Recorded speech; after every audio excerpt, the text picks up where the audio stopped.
Nobody noticed the woman in seat 27C reading her paperback novel.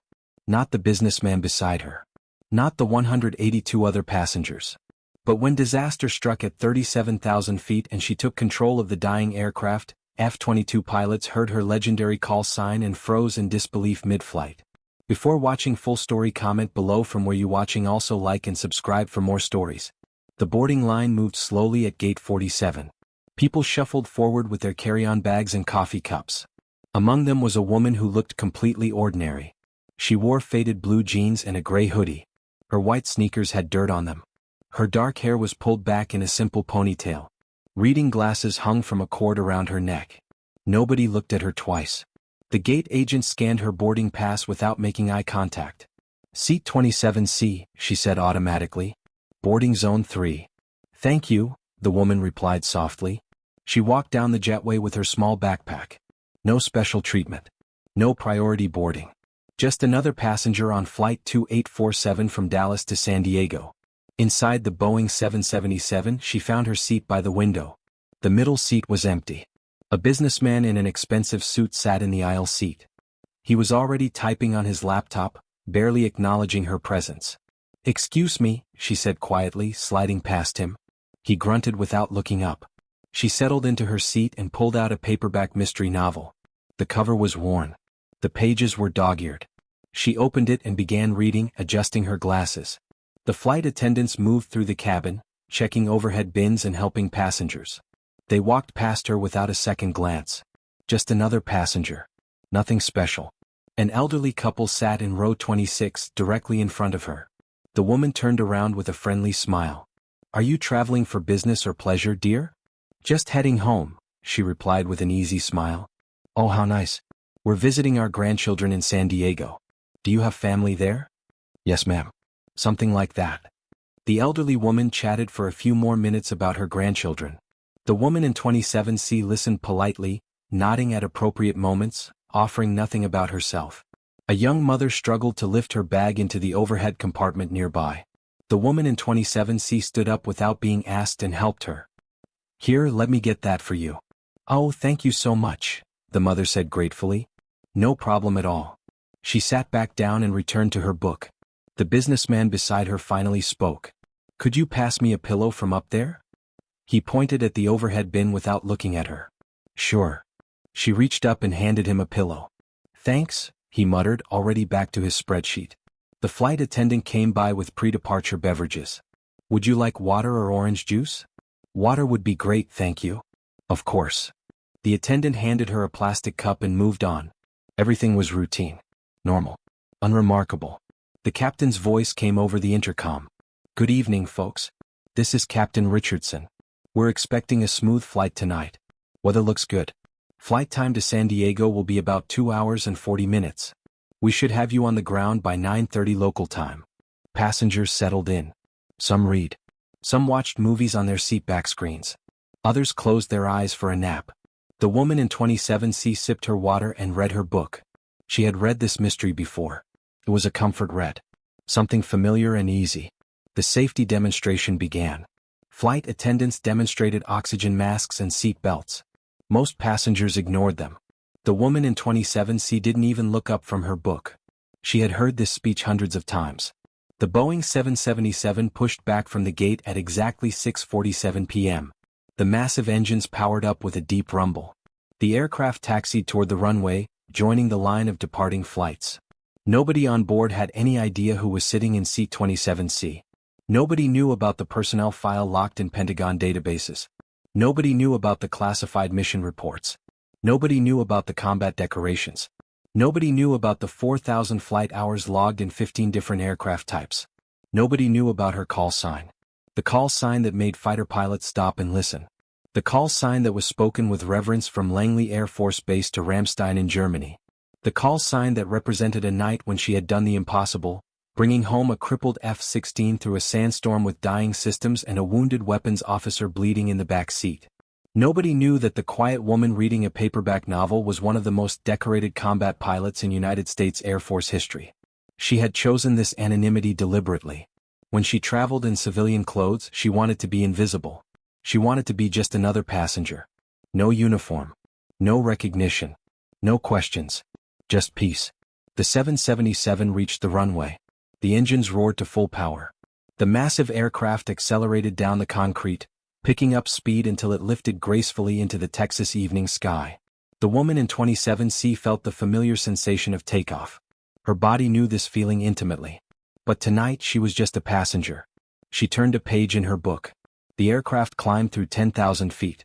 The seatbelt sign dinged off. Passengers unbuckled and stretched. The businessman beside her opened his laptop again. The elderly couple in front discussed their dinner plans. Everything was completely, utterly normal. The flight attendants began the beverage service. When they reached row 27, the attendant smiled. "What can I get you?" "Ginger ale, please." "Of course. Would you like any snacks?" "No, thank you." The attendant poured the ginger ale and moved on. Just another passenger with a simple drink order. The woman sipped her soda and continued reading. Outside her window, the Texas landscape disappeared into darkness below. City lights twinkled like stars on the ground. The 777 reached its cruising altitude of 37,000 feet. The ride was smooth. The cabin was quiet except for the constant hum of engines and air circulation. Time passed peacefully. Then everything changed. At 7:42 p.m., a massive shudder ripped through the aircraft. The woman in 27C felt it instantly. Her body recognized what was happening before her conscious mind could process it. The vibration was wrong. Critically wrong. Then came the explosion. A deafening blast tore through the number 2 engine. The sound was like nothing most passengers had ever heard. Metal screaming. Components disintegrating. The aircraft lurched violently to the right. Overhead bins popped open. Bags fell. Passengers screamed. The woman's book flew from her hands. But she was already moving, her body responding with trained instinct. Another alarm blared. Another engine was failing.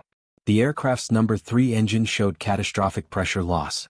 In the cockpit, every warning system activated at once. Engine fire. Hydraulic failure. Flight control malfunction.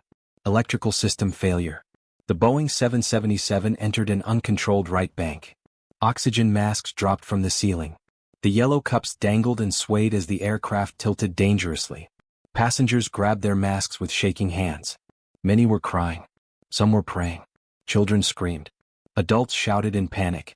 The businessman beside her clutched his armrest. His laptop crashed to the floor. His face had gone completely white. "Oh my God. Oh my God. We're going down." The elderly woman in row 26 turned around, tears streaming down her face. "I don't want to die. I haven't seen my grandchildren yet." The captain's voice came over the intercom, strained and tight. "Brace for impact. Brace for impact. Flight attendants, secure the cabin." The aircraft was falling. The nose dropped. The right wing dipped dangerously low. They were entering a death spiral. In that moment, 183 people believed they were going to die. Except one. The woman in 27C unbuckled her seatbelt in one fluid motion. She stood up, her body automatically compensating for the aircraft's violent movements. She grabbed seatbacks for stability and moved forward through the tilted cabin. She moved with purpose. With precision. With the kind of calm that comes from training and experience that most people never acquire. A flight attendant strapped in a jump seat stared at her in shock. "Ma'am, sit down. We're crashing." The woman didn't stop. She reached the cockpit door and knocked hard. 3 sharp raps. The door swung open. The first officer appeared, his face covered in sweat, his eyes wide with fear. "I'm a pilot," she said. Her voice cut through the chaos like a blade. Clear. Commanding. Absolute. "I can help. Let me in that cockpit right now." The first officer hesitated for only a second. Something in her eyes made him step aside. Some quality he couldn't name but instantly recognized. Authority. Competence. Control. She pushed into the cockpit. The scene was chaos. Both pilots were fighting the controls. The captain pulled the yoke with both hands, his arms shaking with effort. Alarms blared from every direction. The primary flight display showed their death sentence in glowing numbers. Altitude, 31,000 feet and dropping fast. Airspeed, fluctuating wildly. Attitude, approaching unrecoverable. "Talk to me," she commanded. Her voice was steady. "Come." The voice of someone who had been in worse situations and survived. The captain's voice cracked. "Lost 2 engines. Number 3 is failing. Hydraulics are gone on 2 systems. Flight controls barely responding. We're in a death spiral. We can't stop it. We're going in. She processed this information in milliseconds. Her mind ran through procedures that weren't in any commercial pilot's manual. Procedures learned in classified training programs. Procedures developed in combat when conventional wisdom failed. "Throttle back engine 1, she ordered. Her hands were already reaching for the controls. The captain's head snapped toward her. "What? That's our only good engine. You're fighting asymmetric thrust. That good engine is killing you. Throttle back now." Every instinct in the captain's training screamed this was wrong. Reducing power would make them fall faster. But something in her voice made him obey. His hand moved to the throttle. Engine 1 spooled down. Miraculously, the roll began to slow. Without the asymmetric thrust pulling them into a spin, the damaged flight controls suddenly had a chance to work. Her hands moved across the instrument panel with practiced precision. She manually adjusted trim settings. She compensated for the damaged systems. She was flying by feel, using fundamentals that went back to the earliest days of aviation. "Restart engine 1 at 20% thrust," she said calmly. "Just enough for control. Not enough to roll us." The first officer's hands shook as he worked the restart procedure. The engine came back to life at barely above idle. The aircraft was still falling. But now it was falling under some degree of control. She studied the terrain display. They were over West Texas desert. Sparse population. Limited options. There.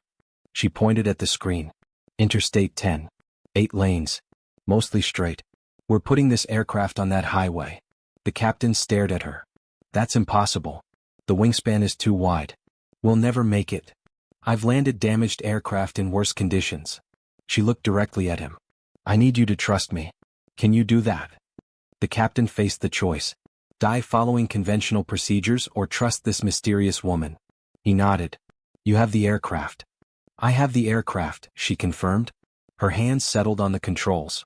What happened next would be studied in flight schools for decades. She flew the crippled 777 with a combination of instinct and precision that seemed supernatural.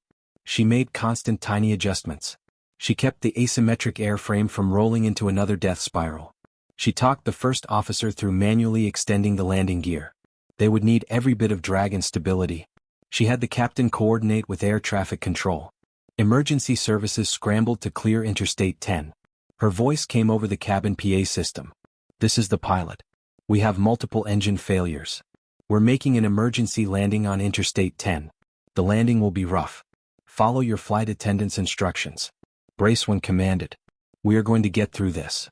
Something in her voice gave 183 terrified people hope. She lined up the approach.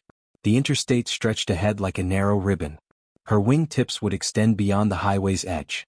Margin for error, 0. The landing gear touched asphalt at 140 knots. Far too fast, but the slowest she could manage. The impact was brutal.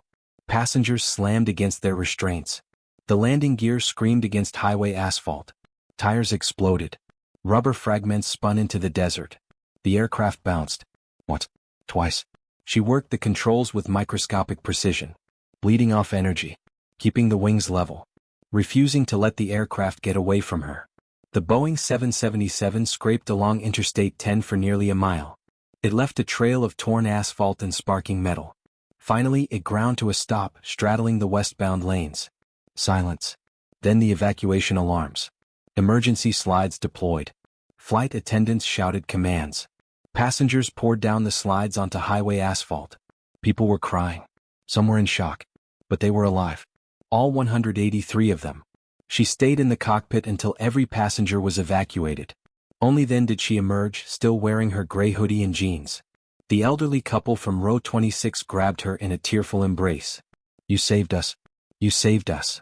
The businessman from 27B stood staring at her, unable to speak. Emergency vehicles surrounded the crash site. Paramedics checked passengers. News helicopters circled overhead. Military aircraft appeared in the sky. Standard protocol for major aviation emergencies.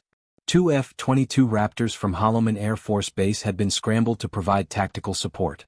The F-22 pilots had watched the impossible landing on their displays. They were already discussing it over secure military channels when emergency coordinators began processing identification information. Her name entered the military database.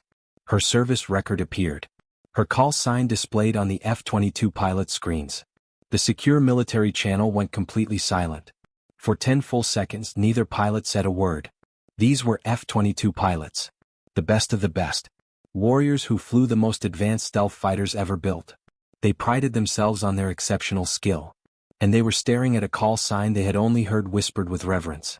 A call sign that represented achievements so legendary that most pilots assumed the stories were exaggerated. But here was the verification. The official confirmation. Confirm that call sign, the lead pilot finally managed, his voice tight with disbelief. The tactical coordinator double-checked. Confirmed. Call sign is authentic. That's actually her. The F-22 pilots exchanged glances across the formation, even though they couldn't see each other. They both knew what the other was thinking. They had just witnessed a living legend. The secure military channel transmitted back to the Emergency Coordination Center. The F-22 pilot's voice carried absolute reverence. Be advised, the pilot who executed that emergency landing is designated by call sign Phoenix. He spoke the name with weight. With history. Request permission to extend patrol for security support. That legend doesn't go anywhere without proper respect. Military personnel at the coordination center reacted with similar shock. Her call sign meant something. It represented achievements that transcended normal military service. On the highway, FAA investigators arrived. They began questioning her about the emergency procedures. The captain approached her. "Who are you?" She hesitated. "I'm retired military. I have some aviation experience." "Some aviation experience?" The first officer's voice cracked between laughter and tears. "You just landed a 777 on a highway with multiple engine failures. That's not some experience. That's..." He couldn't finish. The businessman pulled out his phone. He started searching. Piecing together clues. Military aircraft overhead. The way officials looked at her with recognition. His search led him to declassified reports. To aviation history articles. To stories about a legendary pilot whose call sign represented impossible achievements. His phone screen showed her call sign, Phoenix.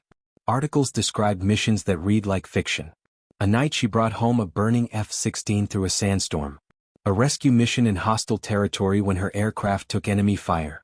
Test flights that pushed experimental aircraft beyond their design limits. He looked up at the woman in the gray hoodie. Then back at his phone. Then up again. "You're her?" he said, his voice rising. "You're Phoenix?" The pilot from... He couldn't finish, overwhelmed. Other passengers pulled out phones. Searching. Discovering. Passing information through the crowd. The elderly woman read an article and began crying again. Not from fear this time. From the overwhelming realization of who had saved her life. The F-22 Raptors made another pass overhead. The lead pilot's voice came over the civilian emergency radio channel. "Interstate 10 emergency site, this is Raptor flight. We've confirmed the identity of your pilot. Be advised you have a national treasure on that highway. Call sign Phoenix is known and respected throughout the entire military aviation community. Request permission to provide aerial honor escort." The request was unprecedented. But it was approved immediately. News helicopters broadcast footage worldwide. Her call sign appeared in reports. In military communications. In social media posts from aviation enthusiasts. The legend she had kept private was now unavoidably public. She stood on that Texas highway as emergency lights painted the scene. As survivors embraced families over phone calls. As military aircraft circled overhead in tribute. Her anonymity was gone. The captain approached her formally. "I don't know what protocol is for thanking someone for saving 183 lives. But whatever it is, it's inadequate. You gave all of us a future we shouldn't have had." She took his hand. "You do what I did. You refuse to accept that the situation is impossible. You find a way when no way exists. You bring everyone home." It was the philosophy that had earned her call sign. That had defined her career. That had just saved 183 lives. The businessman approached hesitantly. "I asked you to pass me a pillow. I had no idea I was sitting next to..." He gestured helplessly. She smiled. The same easy smile from before. "That was the point. I wasn't trying to be special. I was just trying to get home." But the universe had other plans. The F-22 Raptors circled overhead.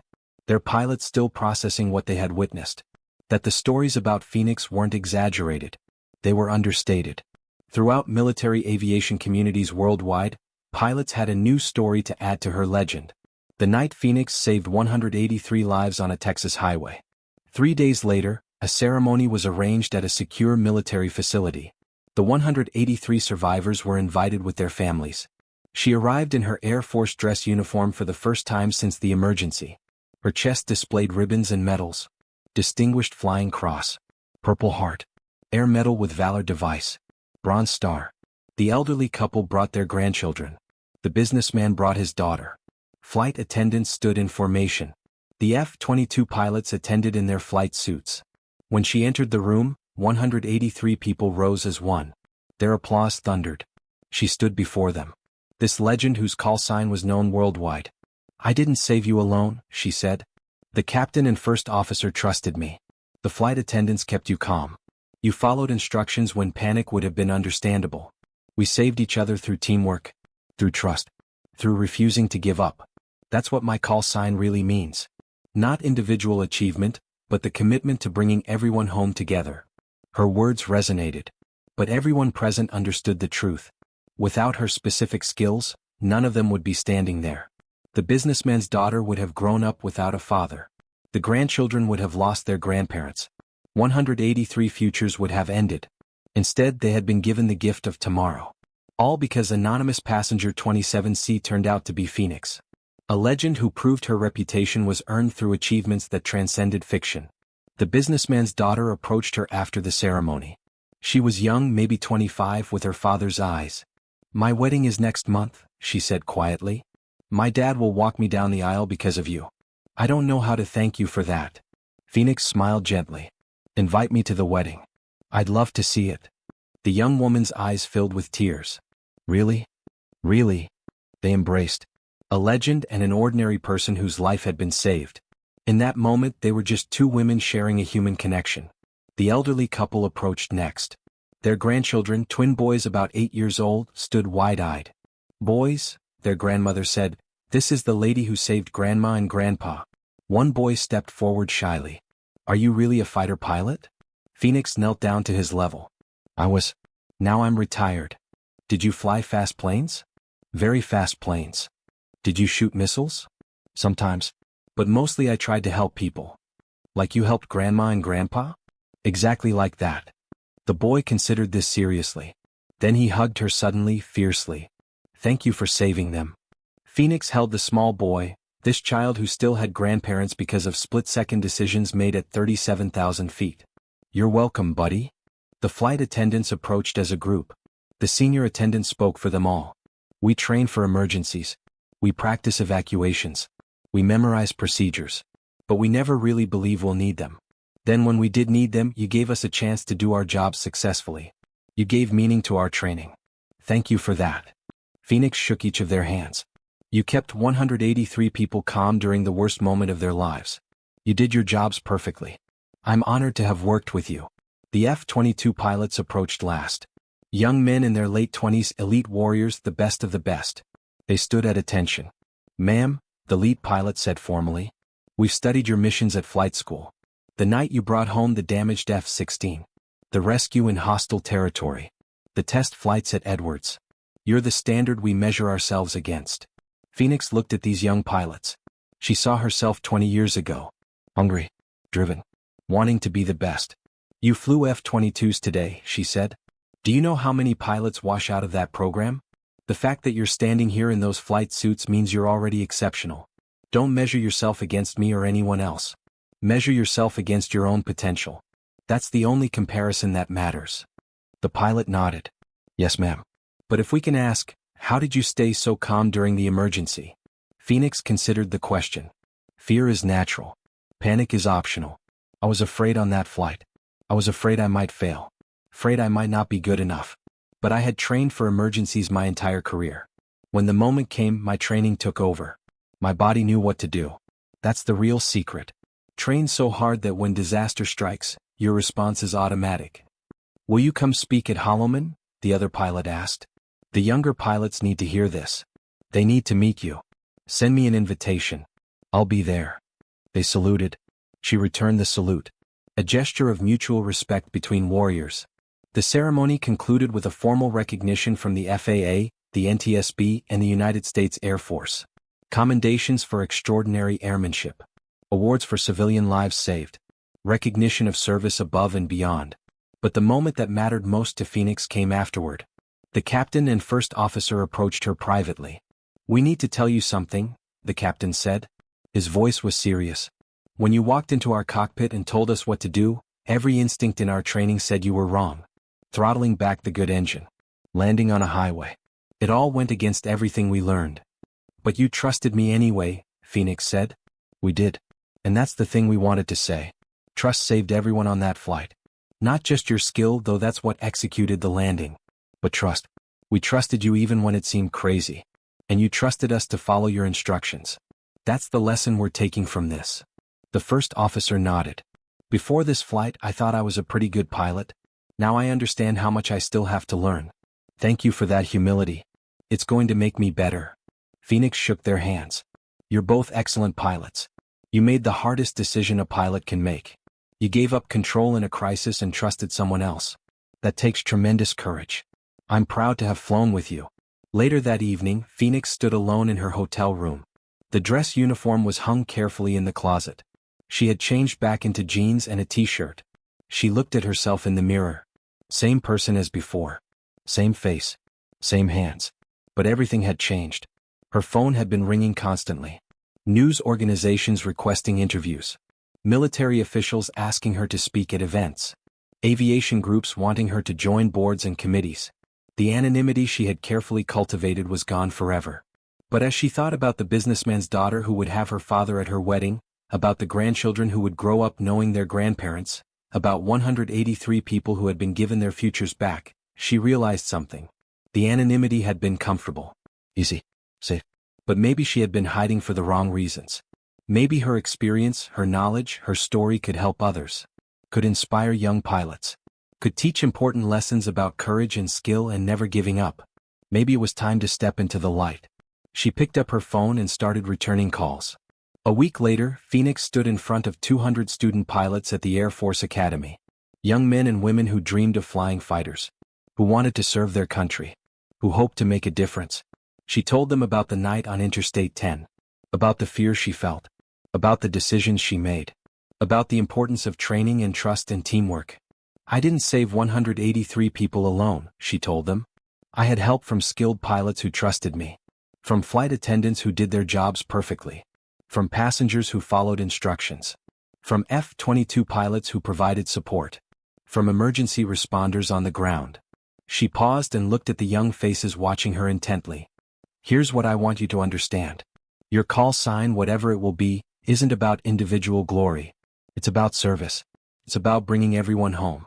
It's about being so well trained that when disaster strikes, you respond automatically with skill and precision.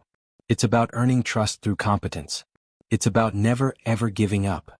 A young woman in the front row raised her hand. "Ma'am, when did you know you were good enough to land that plane?" Phoenix smiled. "I didn't know. I still don't know if I was good enough. I just knew I had to try. And that's the real lesson. You don't need to be certain you'll succeed. You just need to be certain you'll give everything you have. Success or failure isn't entirely up to you. But effort is. Effort is always up to you." After her speech, students lined up to shake her hand. To take photos. To thank her for her service. A young cadet, barely 20 years old, stood nervously before her. "Ma'am, I wash out of flight school next week if I don't pass my navigation check ride. I'm so afraid I'm not good enough." Phoenix looked at this young person carrying the weight of self-doubt. "Tell me why you want to fly," she said. "To serve, ma'am. To protect people. To make a difference. Those are good reasons. Now tell me this, have you prepared? Have you studied? Have you practiced?" "Yes, ma'am. Every day." "Then you've done everything you can control. The rest is just showing up and doing your best. Fear of failure is normal. But don't let it paralyze you. Use it. Let it motivate you to prepare even better. And remember, even if you don't pass this check ride, it doesn't mean you're not good enough. It might just mean you need more practice. I failed check rides early in my career. Failure taught me more than success ever did." The young cadet's eyes widened. "You failed check rides?" "Several. I wasn't naturally gifted. I had to work harder than most pilots. But that work ethic is what prepared me for the emergency on Interstate 10. So don't be afraid of failure. Be afraid of not trying." The cadet stood straighter. "Thank you, ma'am. I needed to hear that. Good luck on your check ride." And remember, whether you pass or fail, you're learning. That's what matters.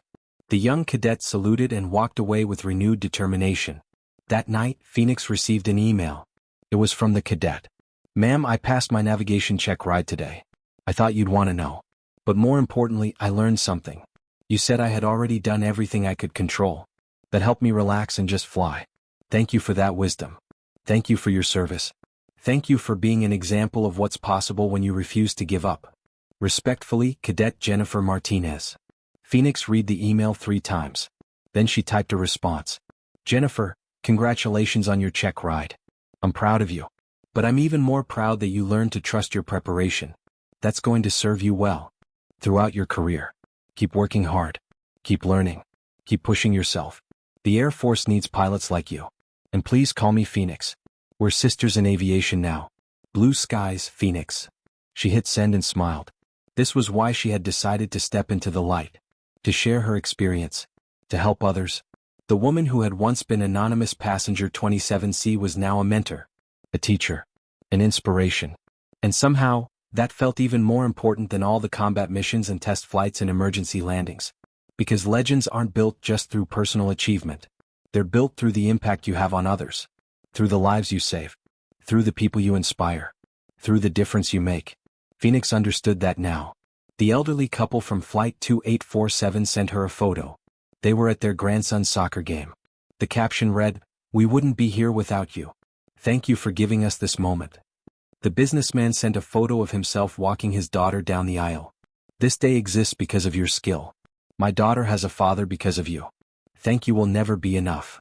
The flight attendants sent a group photo in front of a new Boeing 777. "Back in the air. Back to serving passengers. Thank you for making that possible." Photos and messages arrived daily. From survivors. From their families.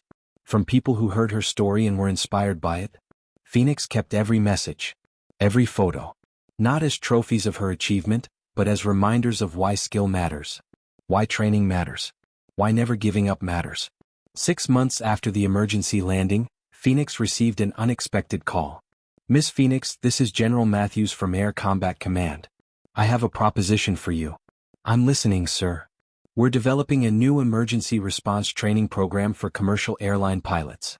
Focused on catastrophic failures. Multiple system losses. We want to teach them advanced techniques for flying damaged aircraft. Techniques that aren't in standard training. We need someone to design and run this program. Someone with actual experience in impossible situations. We want you." Phoenix was silent for a moment. "I'm retired, sir. I left active duty because I wanted a quieter life." "I understand. But 183 people are alive because you didn't stay retired when it mattered. Think about how many more people you could save by sharing your knowledge. By training other pilots in these techniques. One emergency landing saved 183 lives. A training program could save thousands." He was right. She knew he was right. "When do I start?" she asked. "As soon as you're ready. This program is a priority. Commercial aviation needs what you know." "Then I'm ready now." "Outstanding. Welcome back, Phoenix. The Air Force is lucky to have you." She hung up and stared out her window at the sky. The quiet civilian life she had wanted was gone. But maybe that was okay. Maybe she had been meant for something more. Maybe her purpose wasn't just to fly. It was to teach others to fly. To share the knowledge earned through decades of experience. To prepare the next generation for the moments when impossible becomes necessary. Phoenix packed her bags. She was going back to work. But this time she wasn't hiding. She wasn't anonymous. She was Phoenix. The legend. The teacher. The inspiration. And she was ready to make a difference again. The woman who had once read a paperback novel in Seat 27C was now designing the future of aviation safety. Her call sign would appear in training manuals. Her techniques would be taught to commercial pilots worldwide. Her story would inspire countless aviators to train harder, to never give up, to believe that impossible is just a word. Because in the end, that's what legends do. They don't just achieve the impossible themselves. They teach others that impossible can be overcome. They show that heroes hide in plain sight. That extraordinary people often look ordinary. That the quiet woman reading a book might be the person who saves your life. Phoenix understood her legacy now. It wasn't just about the missions she had flown or the lives she had saved. It was about the future pilots she would train. The techniques she would teach. The inspiration she would provide. The F-22 pilots who had frozen when they heard her call sign were right to react that way. Not because she was special, but because she represented something fundamental about aviation and life. Never give up. Find a way when no way exists. Bring everyone home. That was the meaning of call sign Phoenix. Rising from impossible situations. Bringing life from disaster. Refusing to accept defeat. And now that meaning would live on through every pilot she trained. Every technique she taught. Every life saved by someone who learned from her experience. The woman in seat 27C had been invisible. Phoenix would never be invisible again. And that was exactly how it should be. Because the world needs legends. Not hidden in anonymity but standing in the light. Teaching. Inspiring. Making a difference. That's what Phoenix would do. For the rest of her life. And that legacy would save more lives than any single emergency landing ever could. The legend had only just begun.